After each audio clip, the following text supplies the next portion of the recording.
Today we're going to talk about motorhome weights. Now, why motorhome weights? Why are they important? Well, there's two good reasons why every motorhomer should know about his basic weights. One, he wants to keep safe, and you want to keep legal. If you overload, there's a danger that you can have mechanical failure of components like your tyres, your suspension, and then of course you're going to have problems with stability, braking efficiency. All these things can happen if you overload. Then of course you need to be legal.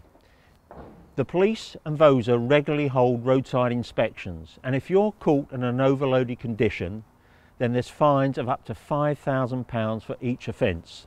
So you really don't want to be caught overloaded. Now, to make sure you know how to avoid being overloaded, we need to find the plated weights of your vehicle. So let's go to the front of my motorhome and we'll see what you need to look for. And so we're here at the front of the van, and if you've got a coach built motorhome, you're almost certainly going to be able to find your weight plate under the bonnet, like this one here. If you've got a motorhome, a small camper van based on a car, then you may well find that your weight plate is on a sticker on your door pillar. But anyway, it'll be the same format as this. Always the same. You'll find 4 figures, and starting at the top, you'll see here there's a figure 3,300 kilograms. That's the gross vehicle weight of the motorhome. The second figure down, that's 5,300 kilograms. That's known as the gross train weight, and you need to know that if you're going to tow a trailer. The next 2 figures are your axle weight. So number 1 is your front axle, number 2, which is the 4th figure, is your rear axle weight. Okay, so now you know your weight limits. What do you do now? Well, what I do is I load up my van as if I'm going on a long trip. You know, the south of Spain, Costa Brava, when you take all your clothes for the sunny weather, the cold weather here, everything but the kitchen sink, your bikes. Do you carry water? Right, we'll fill up the water tank. Don't forget the wife, passengers. Get your motorhome fully loaded and then go along to your public weighbridge. You can get the motorhome weighed, each individual axle weighed, and it'll only cost you £10, and they'll give you a certificate to show the police, if you need, that you have actually made an attempt to sort out your weights. Right, axle weights. Now it's really important, particularly with the rear axle, to make sure you don't overload. It often happens. Let me show you.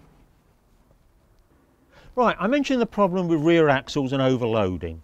It's particularly a problem if you've got a long overhang, which I haven't. This is a short overhang. And also if you have weights on the back like motorbikes and bikes. In my case, I just have a couple of lightweight pedal bikes. But if you've got a motorbike or a couple of motorbikes on the back, it can be a real problem. Let me show you with my little model here what can happen. You've got a load on your front axle there and a load on your rear axle, and you then put a motorbike or 2 on the back. With a short overhang, not a problem, but as you go back, you can see it tips up. Now hopefully your motorhome will never do that, but you can see what's happening as you're putting your weight right at the back. Weight is being transferred from the front axle onto your rear axle. So do check your rear axle, make sure it's within its limits at all time, and do be careful you don't put too much on the back. Okay, so we've talked about basic motorhome weights, but there's one other thing perhaps you ought to know, and that's weight and your driving licence. Now, in this case, it's not a matter of how heavy you've loaded up your motorhome, it's what your motorhome is plated at. If you're a youngster and you took your licence after the 1st of January 1997, you're limited to driving a vehicle no more than 3.5 tonnes gross vehicle weight. And for oldies like me who took their driving licence before the 1st of January 1997, no problem.